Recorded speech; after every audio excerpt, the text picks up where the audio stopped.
Chers camarades, je vous apporte le salut fraternel du syndicat Photowatt qui m'a mandaté et de divers syndicats du département de l'Isère qui sont présents dans cette salle et que je salue. Chers camarades, le peuple grec a voté. Il a décidé de rejeter la politique d'austérité imposée par la Troïka.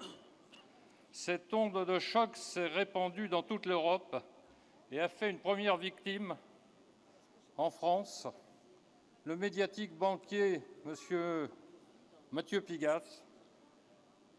On apprend que sa banque d'affaires encaissait 25 millions d'euros par an pour gérer la dette grecque, c'est-à-dire pressurer toujours plus sa population qui en était réduite aux soupes populaires.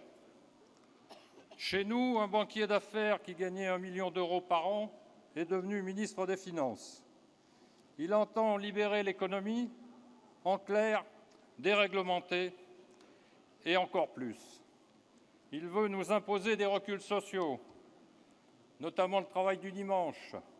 Sur ce terrain-là, nous avons déjà connu des expériences, notamment dans la distribution, dans les supermarchés, qui ont ouvert le dimanche matin dans notre département. Nous avons mené la bagarre. Force est de constater que nous l'avons perdue à ce jour. Donc j'espère que demain, nous ne perdrons pas celle qui arrive. Mes chers camarades, force est de constater que le patronat en redemande et que le CAC 40 salue l'exploit de M. Macron parce qu'il n'a jamais été aussi haut que depuis qu'on parle de sa loi. Mes chers camarades, cette loi, nous devons la combattre et faire reculer ce gouvernement. Pour y parvenir, il faudra construire le rapport de force. Sans surprise, la CFDT a déjà annoncé qu'elle ne serait pas dans l'intersyndicale de l'Isère. Elle se fera sans eux et nous tiendrons une conférence de presse mardi prochain. Mes chers camarades, il nous appartient de construire ce rapport de force.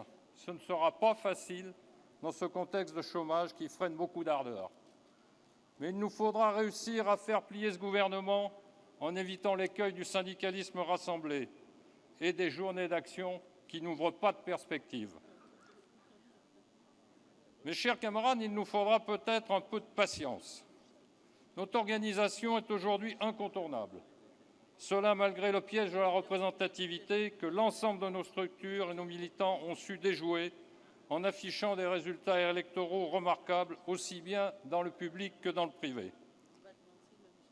Mes chers camarades, pour conclure, je rappellerai que dans les premiers congrès auxquels je participais, nous avions un slogan « Reprendre notre place historique la première ».